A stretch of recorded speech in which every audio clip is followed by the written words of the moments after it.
You're listening to the Cruise Tips TV Unplugged podcast. This week on the show, it's the first in our two-part series reviewing Carnival Miracle. This week, we're going to talk about the ship, and we're going to talk a little bit about the food and the experience cruising out of Galveston. And then next week, we're going to talk all about the Caribbean ports and our excursions.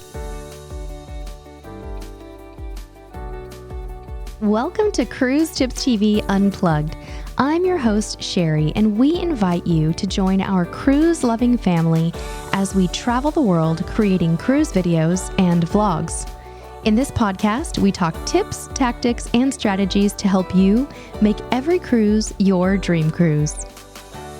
Very nice. Thank you. Third time's a charm. That was quite an intro. And yes, it did take me 3 tries to say all of that, folks. Yeah, that's all right. You're new at this. I'm new at this. Well, we were joking too that we couldn't do bloopers on this show because my bloopers are not rated G. Apparently not. And this is a family show. So I have a question for you. Yes, sir. And I know you can answer. I'm sure I can. How many times have we been on Carnival Miracle? I think this was number 5. You know it's number 5, girlfriend. You know it because I looked at my handy dandy to my trusty list. And how many times have we been on Princess? A lot. A lot. Yes. But no, I'm sorry, not Princess. Look, I'm thinking of the 2 that we've been on the most. It's the 2 cruise lines. It's Miracle and no, not Lines. Oh, okay. It's Miracle and it's Diamond. Yeah. Probably Diamond Princess has been up there like 5 or 6 too. Yeah. Because you and I, our first cruise together in 2004, 21 years ago. It's a true story. And I remember it like it was yesterday. Yeah. We fell in love with cruising that year. Yes. It was awesome. Well, I fell in love with cruising in 1991 when my mom took me on Carnival Ecstasy for my high school graduation. And I was like, what is this? This is insane. This is so much fun. I love cruising. And it was a really long wait before you and I cruised again. This is where everyone's like looking for their fast glazing forward 10 over. seconds. Yeah, they're like, I've heard this story before. Let's move on. But you know what? The first cruise is actually a big deal. I remember it. I honestly remember like it was yesterday. I remember when the ship came into view. Mm-hmm. Oh, when you were driving? Yeah. Actually you were driving. Yes. And you I'm were always driving. You were all excited and you're like, there she is. Mm-hmm. It's very cool. And how did that feel to you as a first time? It was exciting. Like I said, I still remember it. Obviously, wow. I remember it because it was significant in my life. There are so many other things that they're gone. Yeah. And I remember that. So anyway, it's cool. Now on to the real stuff. Oh, I was just going to tell you that you were talking about how you remember that cruise. I remember shopping for my outfits, and I remember this one outfit that I bought that I was so excited about. It was this brown dress with white dots on it. And I bought, it came with like a sweater to match. And the sweater was brown with like white trim. And it was like this contrasting thing. And I remember walking around the promenade deck in that outfit and feeling like this is so great. Like having this opportunity to go shopping and to dress up for things. And fast forward, here we are 21 years later. And guess what I do every day of my life? Shop. I shop for cruises. We have made a career out of shopping for and helping people pack for cruises. And that's really my passion. Well, see, this is the thing, though, that some people overlook. It's more than just the cruise. Oh, wow. You've got all the excitement of the buildup. Yeah. You've got the excitement that comes along with planning, the excitement that comes along with shopping. Sure.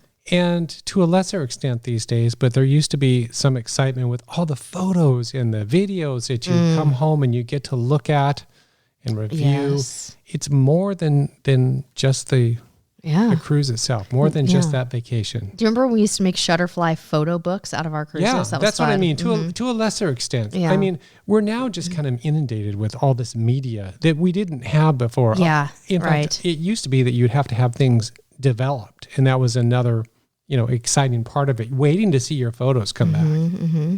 But we don't have that anymore. No, it's different. For better or worse. Yeah.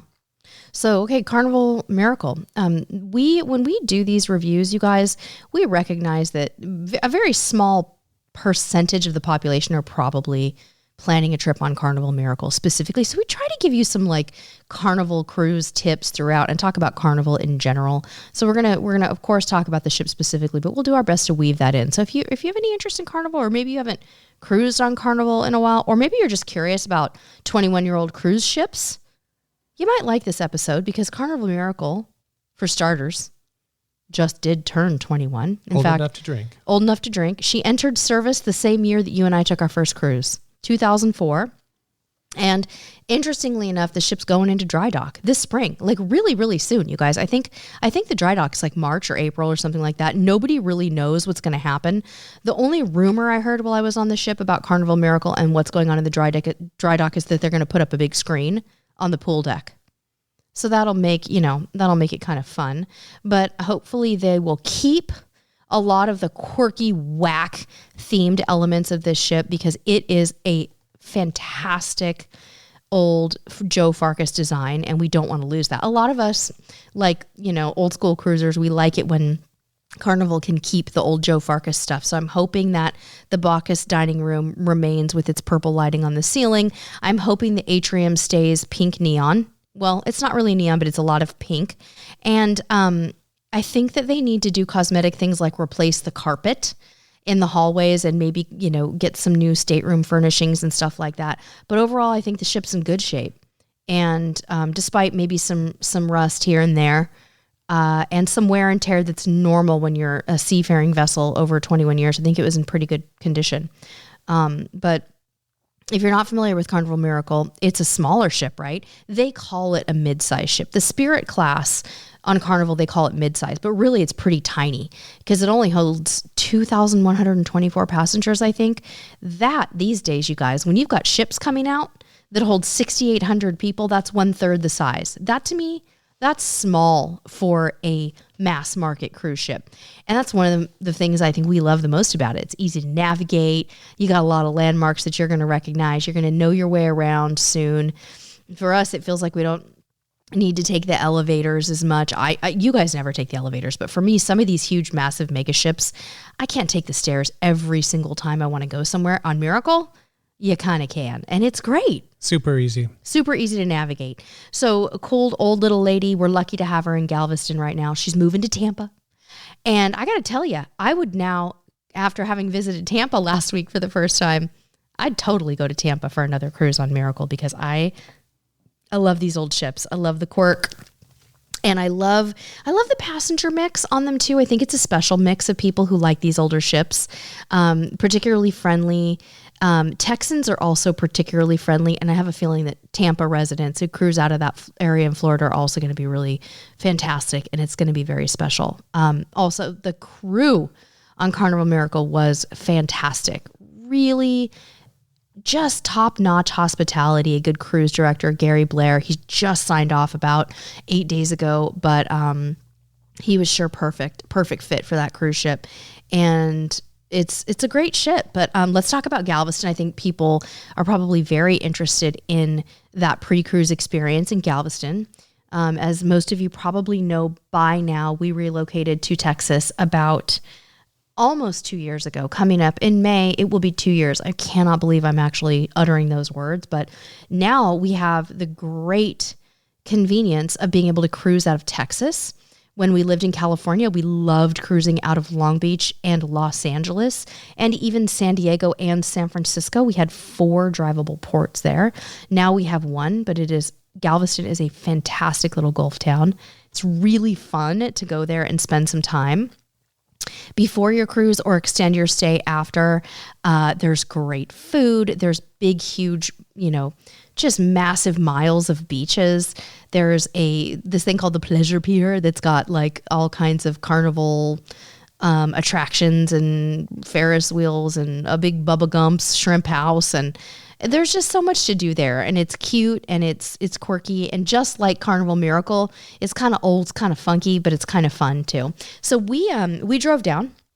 We live in the northern area of Texas. So we're talking about a good 5-hour haul.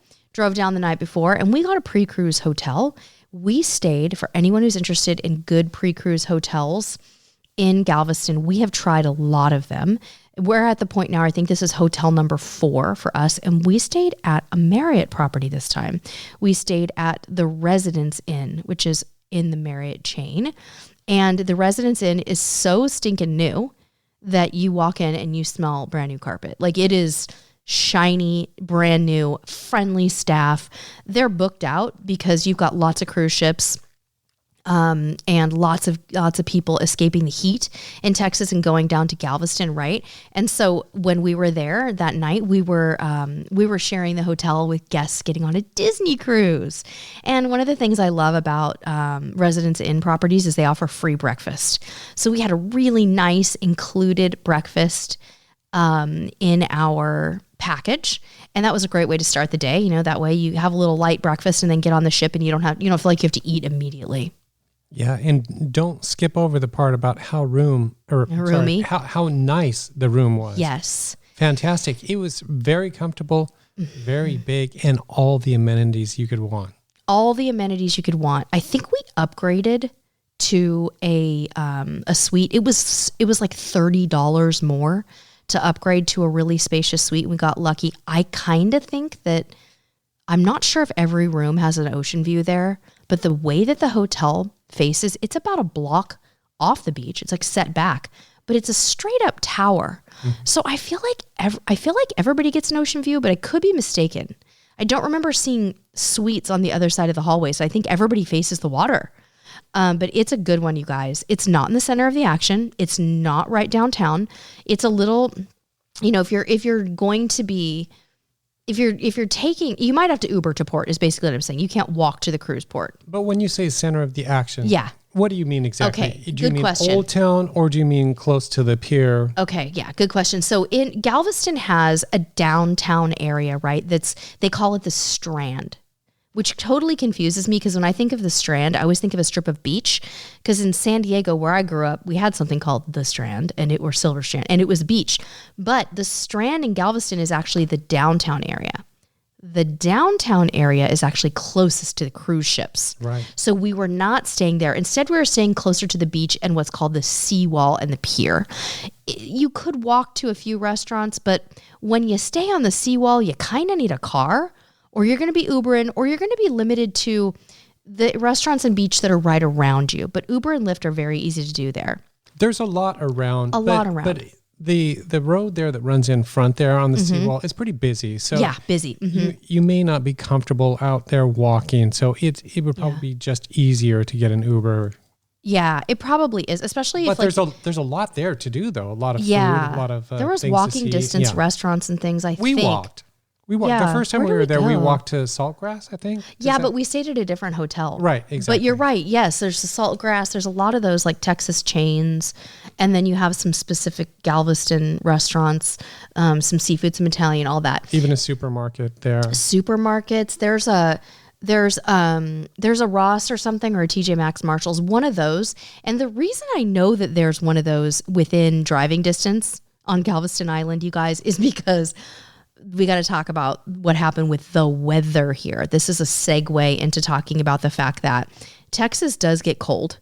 If you are cruising out of Texas in the month of January, that is our winter in Texas. And it was 24 degrees when we woke up on boarding day.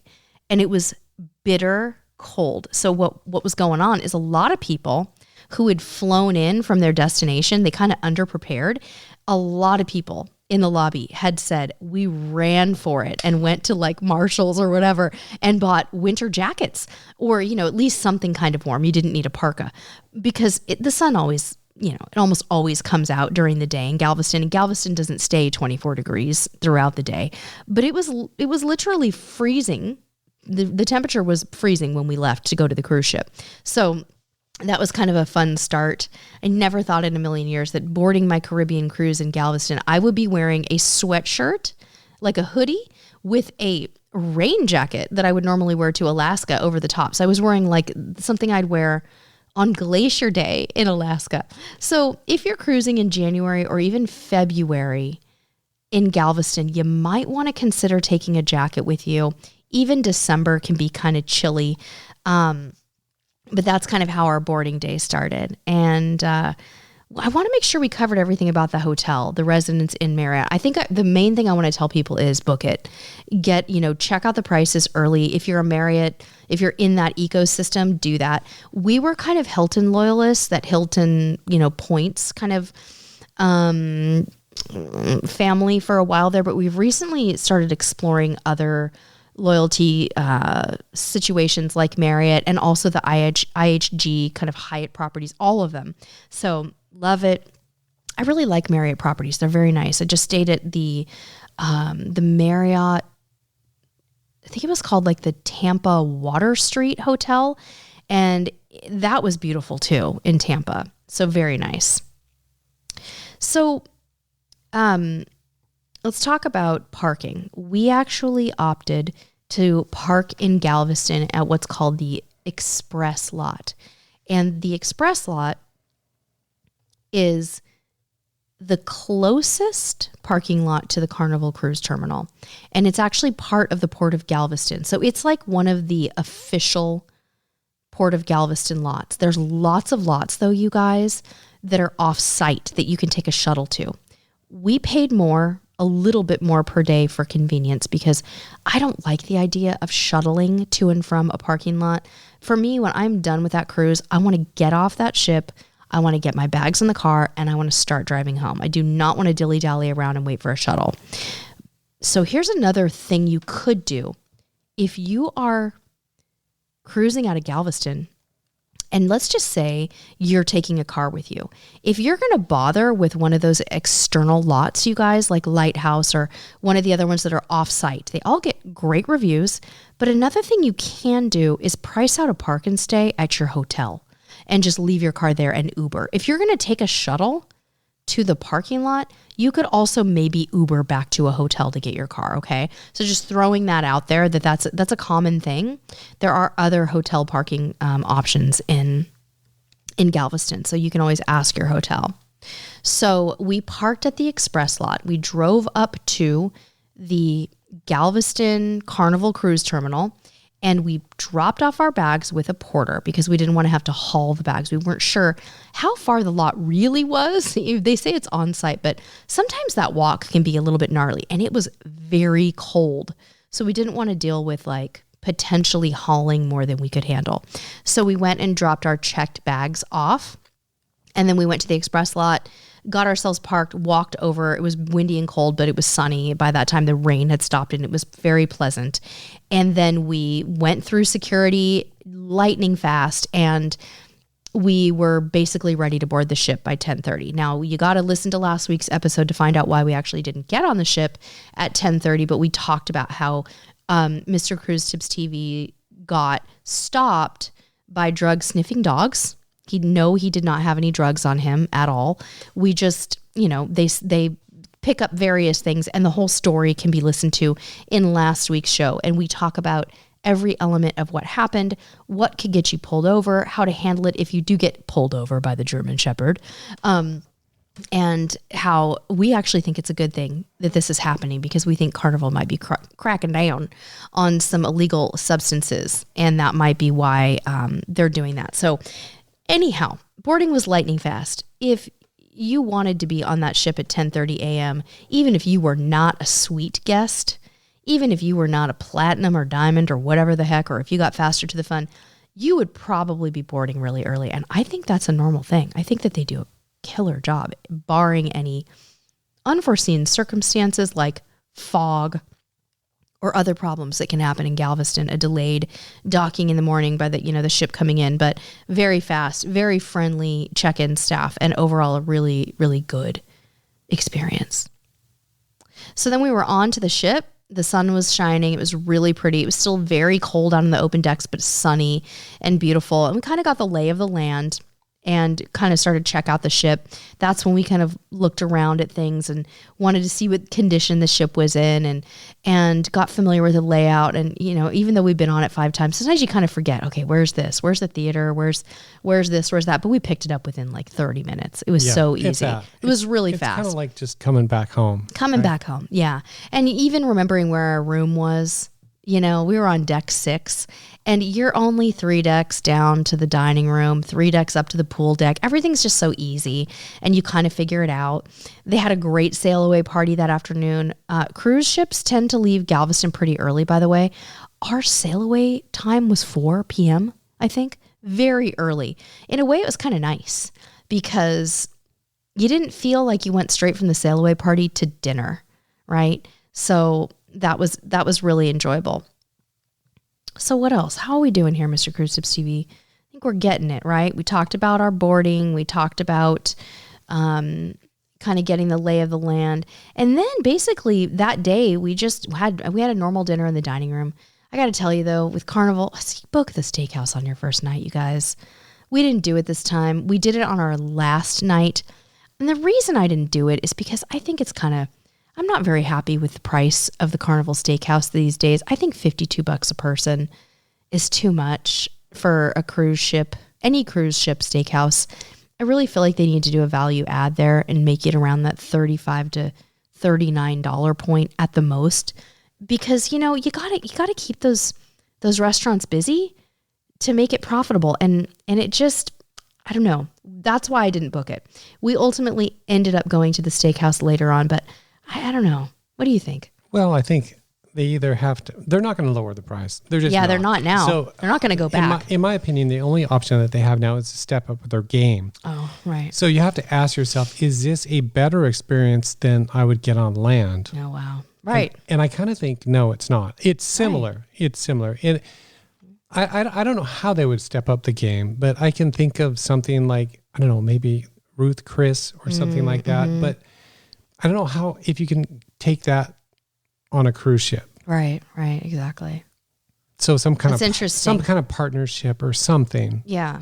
To make you think I'm getting something that I can't get. Yeah, exactly. Oh, and you know how I feel about partnerships. It used to be, well, me too. But it used to be what you were thinking is I'm getting a better deal than what I can get on land. But now it's not like that. Now I'm feeling like this is about the same or even more than what you'd pay on land. So now... Yeah, exactly. So it's hard to justify it now. Hard to justify. Right? And like I said, I don't see them lowering prices. No, I don't either. So, but it is a shame that they went that direction.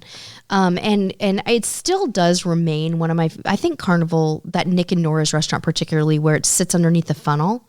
And so if you imagine, you guys, the Carnival funnels are red, right? And they're also somewhat transparent. So imagine like this red cast that comes through and shines down on you through the steakhouse. It glows. The whole area is like reddish pink.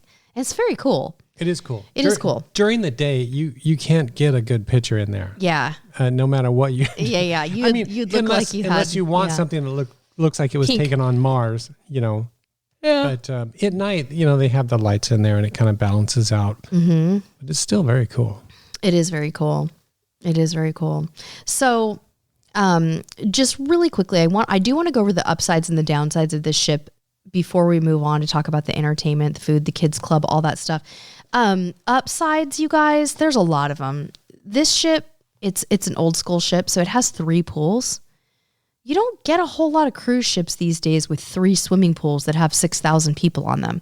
This one has 2,100 people and has 3 pools. I think that's a huge upside, right? The other upside is even when it's at full capacity, I don't really think it feels that way, right?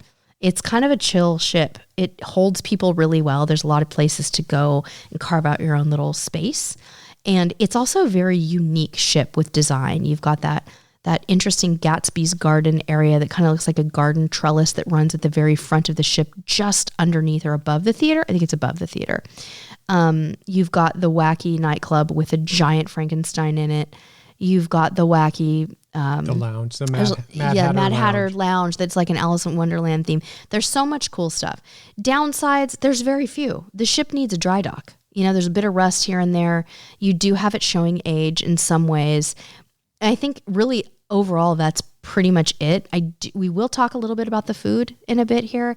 And I think that the food was touch and go for us on this cruise, but ended up improving throughout. But overall, just the quick pros and cons there for that ship if you're considering it. The other thing too is if you only like brand new mega ships, this is not the ship for you. There is no roller coaster. The water slides are fine. They do have a drop slide, which is pretty great. But they don't have everything. They do not have a big fancy, like I said, they don't have a roller coaster. They don't have like huge sports attractions. They do have a sports court, but this is not going to be the ship for someone who needs a rock climbing wall and 400 things during the day to do outside. this is a ship for someone who appreciates uniqueness. Yeah. Right? And classic cruising. Yeah. It's for someone who can see these things and appreciate that there's no other ship out there like it. Right. It's so quirky. It's not cookie cutter. No. So I don't know. I kind of want to say it's for someone who like has that appreciation for like architecture, things like that. Mm-hmm. It's very cool. I mean, even with when they try to modernize a little bit, the fact that modernization does not match adds to the quirkiness. So you've got these crazy places like Frankenstein's Lab and Mad Hatter, and then you've got the Alchemy Bar. Right. Brand new addition. Yeah. Mm-hmm. And it just looks like it would be at home on a big brand new mega ship. Mm-hmm. It's funny. And it works and people do love it, but you're right. It's just so different, right? Yeah. I think too, it's for someone who appreciates ship history. This ship is part of history. Being a Joe Farkas design and having the themality of it is very cool. And what other ship can you say that about? Right. Exactly. I mean, they're fading away. There are definitely unique ships out there. Yeah. MSC's got unique ships. Right. Even Princess has, but more often than not, they're all very similar. Yeah, exactly. This one's totally unique. Totally unique. Let's talk about entertainment for a second. Now, you guys know, unfortunately, on these ships, a lot of times we don't go to the shows every night. We also had a funky dining time. We had late dining at 7:45, which made it really hard to go to every show, but I did catch a couple. The entertainment was good. I don't necessarily think Carnival has the best shows at sea right now, but I will tell you there's always something going on. They had a lot of live music, and they did all the fun things that you want on a Carnival cruise. They had the 80s party and it was hopping. You guys saw that probably in the vlog that just went up on YouTube. They had a silent disco, and that was the same night as the White Night, where you dress in white. They had shows in the theater pretty much every night. There was always something going on. And there was live music in the atrium and over by the Alchemy Bar pretty much every night. So there's always something going on. You're not going to get bored on this ship by any means if you like live music, if you like shows. And also remember that the cruise director staff are always doing something cool. In fact, Gary Blair, the cruise director on this one, he even did a Scottish dance class. And it was so well attended. There were probably at least 40 people who were taking the dance class. And it was super cool. It was out on the pool deck. It was fun. People really get into it. Carnival is fun. It is meant to be, enjoyed, and you are meant to participate if you want to or not. But we did. We really enjoyed it. Junior and I got out and even did some of the line dances at some of the parties, especially the Groove for St. Jude Day. We got out there and we had a blast, bought our t-shirt to support St. Jude and had some fun and just enjoyed the silly cruising traditions that we do time after time. Dancing the wobble, learning a new line dance, and you look goofy doing it just like everybody else out there. And having a great time. And I did not dance. You did not dance, but you filmed the dancers. You did. You filmed me and Junior a little bit. That's what I mean. You took photo. You were there. You participated. I did not dance. You did not dance, but you contributed to the St. Jude fundraiser. And for that, I thank you. Good job, honey. You're welcome. You're welcome. You're such a brat. It wouldn't have been the same without me, right? I know, would not. Yeah, you were really bringing your A game. So, well, I think every event needs someone standing, on the sidelines, not participating. I know, right? Kids club. Like a wallflower. Yeah, like a wallflower. So this was an 11-night cruise. I failed to mention that in the beginning of this. 11 nights. Montego Bay, Amber Cove, Grand Turk, Half Moon Cay, Nassau. Sorry, guys. I completely forgot to mention that. This is a long... Oh, who cares about details? Yeah. But we're going to talk about the ports next week. So I didn't want to hover over those because I feel like we're going to go there. But you might be thinking, are there actually any kids on an 11-night cruise while school is in session? And is there anything for them to do? And the answer is, especially in Carnival, there absolutely are kids, and there is absolutely something for them to do. Now, the week before our cruise was the New Year's Eve cruise. There were hundreds of kids, and on our cruise, there were more like dozens. It's funny when we talked to the crew about this because almost all of them had the same reaction. Mm-hmm. Oh, wow, you should have been here last week. Man, there was like this. The New Year's cruise was crazy. Yeah, they were kind of like, glad we're over that type of sentiment from the crew there. Glad they're over it, but they also seem to prefer it when it's a little busy like that. Yeah. It's a little weird for them when it's quiet, the week we had, but the kids were actually pretty involved. There was a small group of kids, but they were really involved, and the teens were involved, but we did see kids. And I would say there were more teens and littles. There were lots of babies and toddlers and lots of teens and a few less like elementary and junior high level kids. But our son made friends and he hung out with them every single day. It was fantastic. He had a really nice time on this one. And I think it was a really special cruise. It turned out to be a great one. There were so many activities for them. And on the very last night, you guys, of the cruise, they have this show in the main theater where the crew actually participates, and they have flags from as many of the different countries that the crew hail from as they possibly can. And the crew gets to bring their flags onto the stage set to music. And they also brought the kids and teens up to they performed a sign language a song to sign language. And it was so cool. We're like, we didn't know you were learning sign language the whole week. And my son's like, oh, I didn't really. I just kind of picked up on it because they like gave me last minute instructions. But there was a lot of involvement and it felt really special. I also have to mention something really cool. We didn't talk about this in the vlog. This is a podcast behind the scenes special. Podcast exclusive. Something cool happened for our son. And it actually has happened to him one other time on a Carnival cruise. But you know how they have like loyalty parties? So they have like the platinum and diamond party, and then they have like the gold party. Well, we're platinum. We're not the highest level at all, but we are the second highest level. And so Junior and I went to the platinum party. You know, they give out free drinks. So that's one of the reasons I go. And I always really enjoy the energy there. I enjoy seeing the loyal guests. And Junior got called up to stage because he was the most cruised passenger under the age of 21. And so he got up there and he got a little plaque, and Gary, the cruise director, talked to him and asked him what his favorite ship was. And there was this great moment where Junior's like, oh, my favorite ship is Carnival Panorama. And Gary's like, what? Like, it's not this ship? And it was really awkward and cute and funny and a lot of laughs in the crowd. And then, a few people would recognize him the next day, and we were almost getting off the ship, but he got a couple people pulled him aside and said, hey buddy, congrats, how many cruises you been on or whatever. That was really special. And so we got some video of him going up on the stage, and it was great. He also had that happen right after the pandemic when we went on Carnival Panorama. He had that happen. This is probably not something that's going to be a normal occurrence for him, though. This happened more because there were very few kids on these two sailings, and so I think it made him stand out a little bit more. But that was really special. So great teen staff and kids staff on this cruise, and I do recommend it if your kid is nervous about a longer cruise on Carnival. They're going to do a really good job for you. So the last thing I want to talk about this week is the food, because food is a very tricky thing to review. But we actually had kind of a little bit of a rocky start with the food on this particular cruise. And it kind of took us by surprise because we actually have had really good luck with the food on Carnival. So I want to talk about where it went a little bit awry for us. So one of the things that wasn't so great, at least the first couple days of the cruise, is in the main dining room. And remember, we had late seating, so we're sitting down at 7:45. The temperature of the entrees was a little bit off. We weren't getting hot food. We were getting warmish entrees, and the food was just kind of okay, right? Sort of a weird thing happening at the buffet too, with the selection and the temperature. We were having a hard time finding things that we really loved, right? So those things were a little off, but it got better.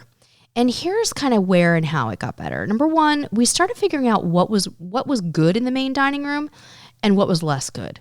What was good in the main dining room and also in the buffet, interestingly enough, the soups.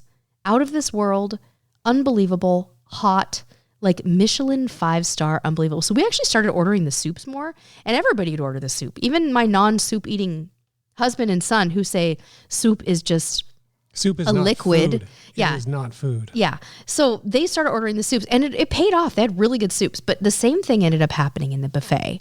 We also found that the salad bar in the buffet was amazing, and Also, that the Asian food station, what do they call it? Chopsticks.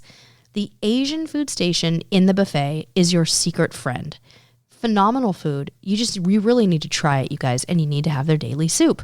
It was actually my nail gal, the gal who did my nails on the cruise. She's like, you guys are really missing out. You need to go to the Asian food station, lunch and dinner. It's the best. And so as soon as we started doing that, we were good.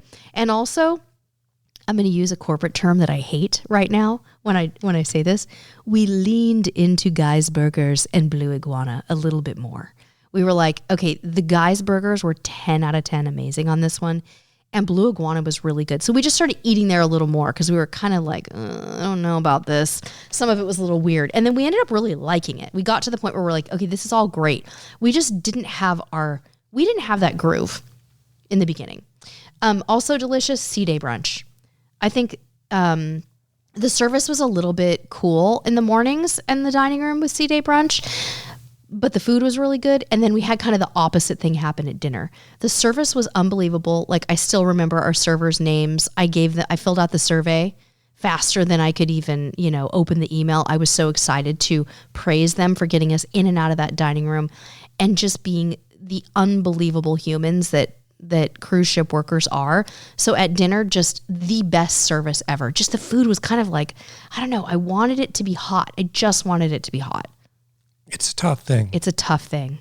But if anybody's interested in what exactly they served, yeah, they can find the menus on our website. Yep. So we have an article out there. I can't think of what it's called. Just type Miracle Menus, but be careful because there's two. There's one from 2022, and then you want the 2025 one. Okay, there you go. And also, guys, go check out the vlog. It's up, and we've got more Carnival content coming. I also had a Carnival Pack With Me video. So guess what? We need to sign off of this podcast because it's Tuesday night, and we've got our live stream. So we're going to go say hi to all y'all on YouTube right now and Amazon Live. And we're going to see you next week. We're going to do a better job about being regular with the podcasts. Hopefully most Wednesdays of the month, you'll have a podcast from us. But next week, stay tuned to find out what we did in those Caribbean ports that I mentioned earlier. We're going to talk about every detail from Montego Bay, Jamaica, Amber Cove, Grand Turk, Half Moon Cay, and Nassau. Until next time, we'll see you on the high seas.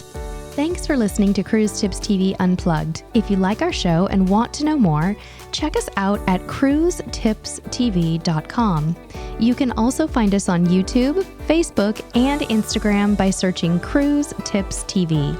We'd love if you'd leave us a review wherever you're listening to this podcast, subscribe to the show, and tune in next week.